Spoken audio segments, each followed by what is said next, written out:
Well, Christine, 5 seasons of The Good Wife, 5 Emmy nominations. You're the only person on the show that's been nominated every single season.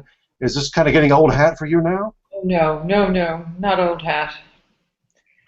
No, I find it always such an honor and a thrill, and particularly I have to say because this is a dramatic role, and so much of my career was spent doing comedy that I've always considered this job such a challenge and such an opportunity for growth. I mean, 5 seasons, you can take your character through a lot of stories in a lot of places emotionally and learn how to be comfortable in front of a camera and grow into your character. And the fact that the work is recognized as exceptional and that I'm in a category with Maggie Smith, I'm never going to get used to that. Well, this is your 12th overall, and you won the very first time out for Sybil back in '95. Yeah. Tell us about, I want to talk a lot about The Good Wife tonight, but tell us about your first time at the Emmy Awards. Well, that nomination came after Sybil was only on the air. It was a mid-season replacement. So I'd only done 13 episodes of Sybil, and I was a new girl in town, even though I was in my early 40s when I accepted that role. I'd resisted television.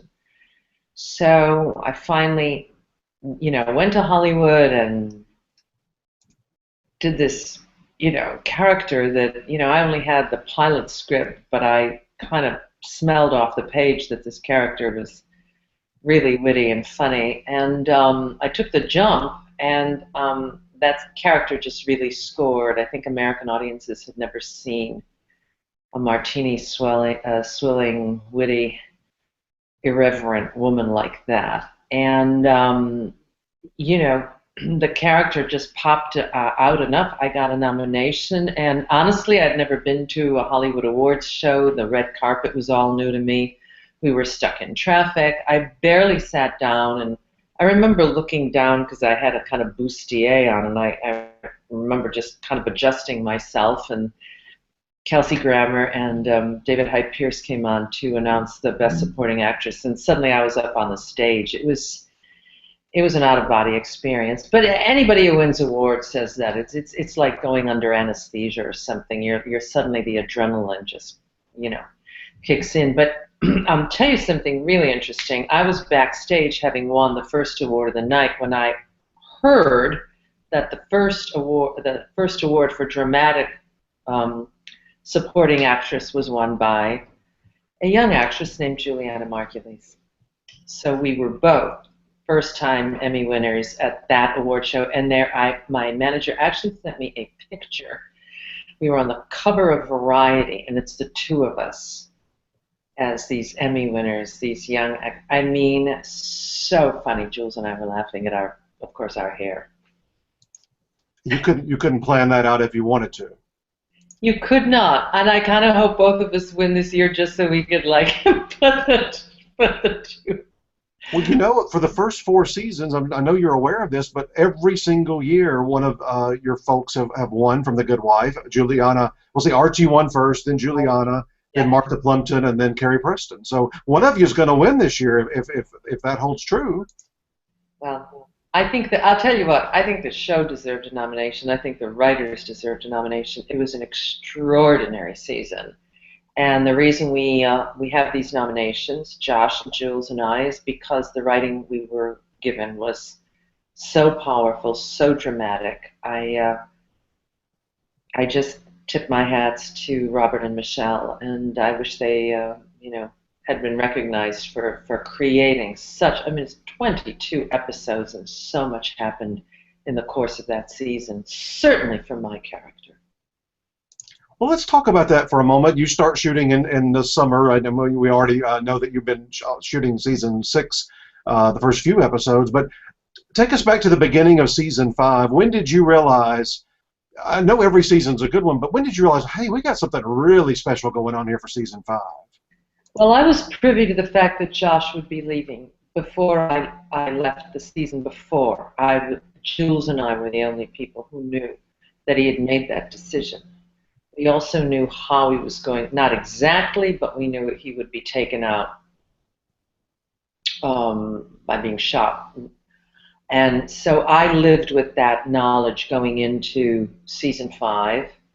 We have writers' meetings, so I knew that the breakup of the firm was planned. I knew going in when we started shooting that it was going to be a very dramatic year. And for my character, it wasn't.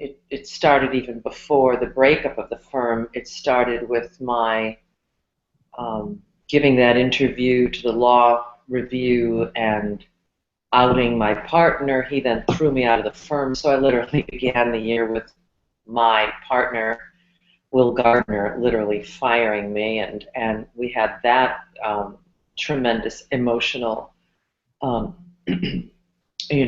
all those emotional scenes. And then I thought I was going to get the judgeship, and then I lost the judgeship, and then I was the one that realized something was up with Alicia and Carrie, and I wound up going to Will and saying they're planning to leave, and then we have that. But it was a very, very momentous year for Diane, and I knew it was all coming, but I also I knew that we were going to lose Josh, and awaiting that script and anticipating how that would play out was challenging because we actually got that script that was the killing of Will Gardner right before Christmas. So on my way in the van to Connecticut, on my way to start my Christmas vacation and maybe have a holiday, I held this script in my hand and kept thinking, I don't think I'm ready to read this yet. I don't think I'm ready to read it. And I tried about 3 or 4 times to start the script, and I knew it was coming. And I put it down saying, this is going to ruin my Christmas, and I'm not ready for this. And then finally one morning I read the script, and it was so emotional, the description of of what happened in the courtroom. And so I was living all through the holiday with the anticipation of having to shoot that episode. And of course, as an actor, you have to not anticipate that something's coming when it's something like that. Your character doesn't know. The gunshot went off, and suddenly we're all scrambling, and where's Will? And we're in the emergency room, and then we discover him. Well, I knew that was all coming as an actress, but my character did not know any of it. So the challenge was to kind of prepare for it and yet completely be open on the day of shooting to just letting the events happen. So there was that script, and then there was the subsequent 2 or 3 scripts after the death of Will that also played out emotionally, and the reverberations and the aftershocks of his death. It was, suffice it to say, when those episodes were over, it was a huge relief, and it was just a very, very emotional year, just holding on to a lot. Well, that very next episode following his death, when all of you are reacting, that's the one that you've submitted to Emmy judges. Tell us about that one and why that one was so emotional and good for you. Well, for the obvious reason of, watching a character deal with something that profound. I mean, it was just there was a lot of me in the episode. She had to walk into the law firm and try to, it was literally dealing with an event that had just happened and trying to still cope with dealing with the world and with her law firm. And I think the Kings did a wonderful job of writing how various people react to death and how they summon strength or fall apart, or they fall apart in private moments. Or I thought that episode was interesting because you see Diane fire 2 people in that and with absolute a kind of laser-like clarity. One was the new girl in the office who was crying and sobbing and unearned tears. And one of the things that I think happens when when you suffer a tragedy is you just don't have time for the BS. You know, Diane had no time for falseness or for anything that wasn't real. And she also fires the high-powered client, the very, the big money guy, and she just has no time for dealing with a human being who would insist on a meeting the day her partner died. And I love when she said, "That's exactly what we'll do. Will would fire you if I died." And there's something so like searing about it. She went to the absolute core of a situation, said, "No, this is what's important in life now." And you see her play out the rest of the season thinking, what are my real priorities? What's important to me? But that episode, the episode where Will dies is at the very end of the episode. You see Kalinda and I go in and discover Will in the emergency room, but it's very brief and it's very shocking. The subsequent episode is where you see how all of us are processing it, and you see a very raw level of emotion from Alicia and Kalinda and Diane. So I just thought, well, how often do you get to show that in the course of a series where you're reacting to the death of your closest associate and friend? Well, one episode from earlier in the season we thought you might have been considering as well that had so much good for you is called Outside the Bubble, where you're getting ready to marry Kurt and you're also getting ready to leave the firm for the judgeship. And by the way, while it wasn't for your show, you've got to be thrilled that Gary Cole gets his first ever Emmy nomination this year. I know, such a great guy, such a great actor. Yeah, I thought about submitting that. Honestly, it was a toss-up. But, if you're in a category for dramatic acting, I don't know. I chose what I thought was the most dramatic episode. But, I'd like to think that voters also think about the body of your work over the course of a season, not just one moment, one scene, one episode. I think season 5 was by far the strongest season for Diane Lockhart. Let's talk about your career just for a moment.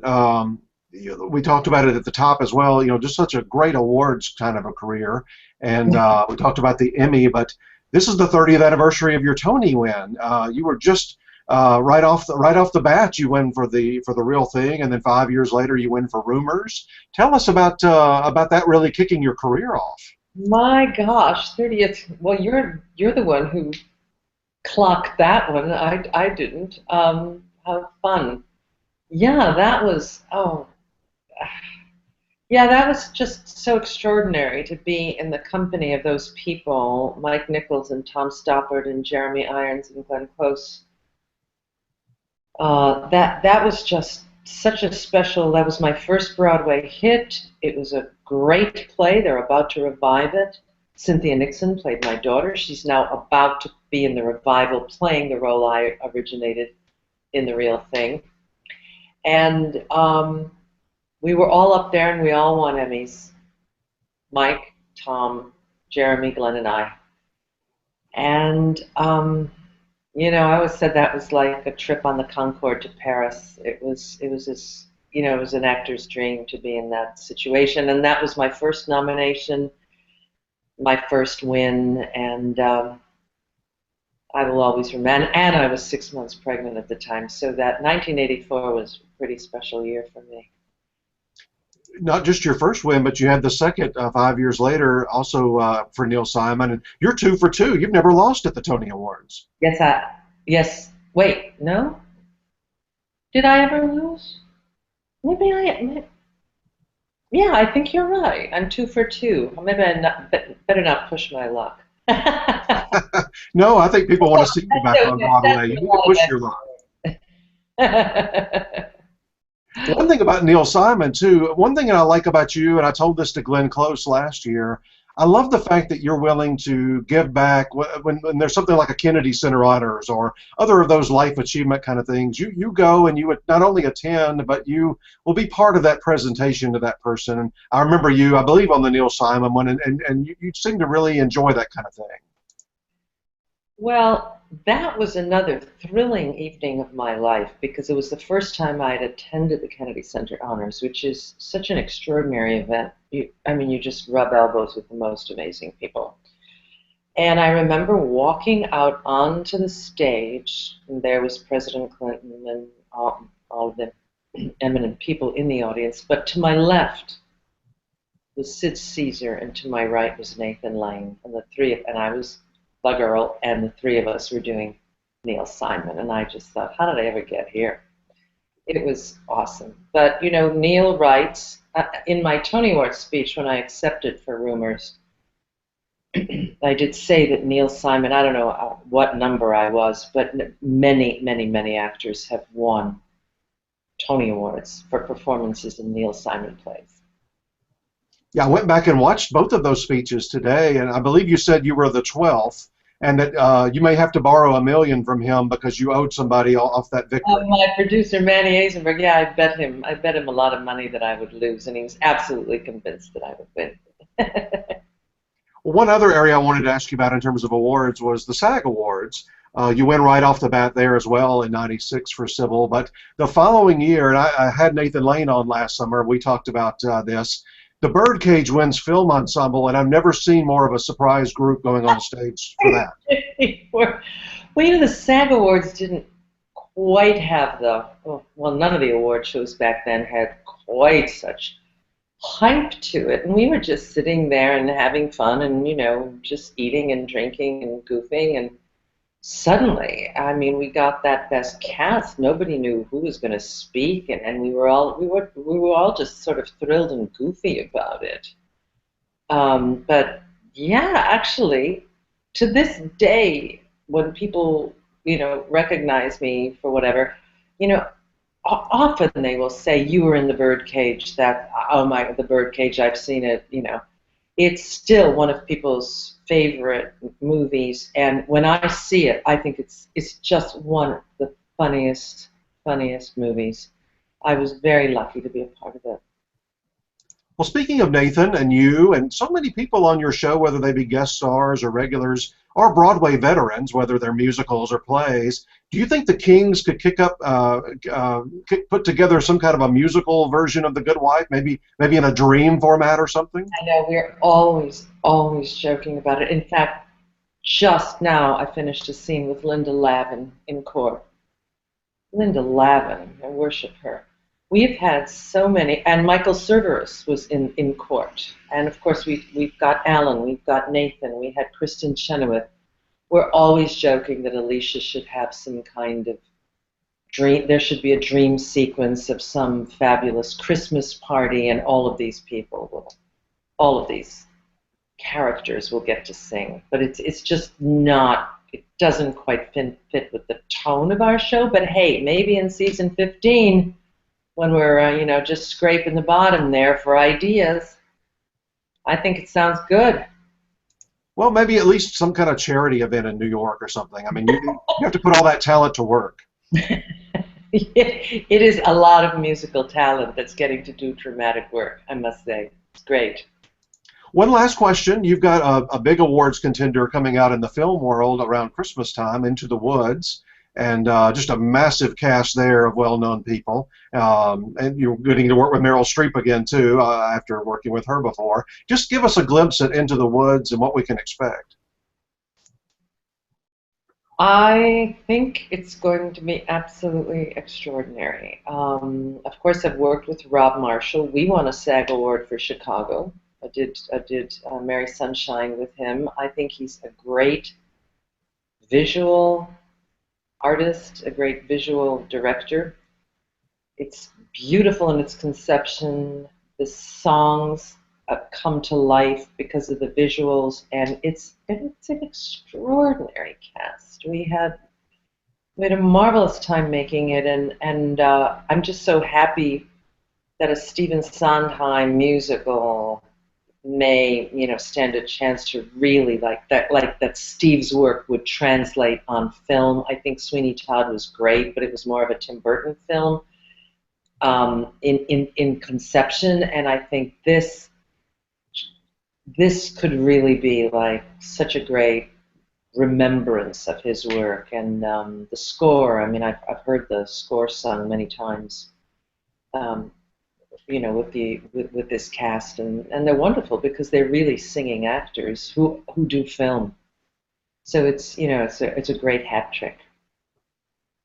Well, as you work on The Good Wife for season 6, is there any little tempting nugget you could give us that would not get you killed off like Josh got killed off? Well, Diane's just made a huge life change. So I think when people rock their world like that, when something that shocking happens, as happened to Diane and happened to her at the end of the season with Canning, subverting her and grabbing the firm out from under her, she's in a brave, scary new place. And so season 6 will be, the unfolding of that huge change for her. I hope we see more of her in bed with Gary Cole and, just kind of hanging with Gary Cole. Everybody loves him, and God knows I like to get out of that courtroom and just kind of snuggle up with him. But let's see. I think it's going to be a great season. Well, after this emotional last season, maybe we see you laugh at least once or twice this season. I haven't laughed yet. I love Diane's laugh. I love Diane's humor. She used to laugh a lot with Will. I got to find somebody to laugh with. Well, listen, thank you so much. Good luck at the Emmys. We'll see you there in a few weeks, and good luck with season 6 of The Good Wife. Thank you so much. Bye.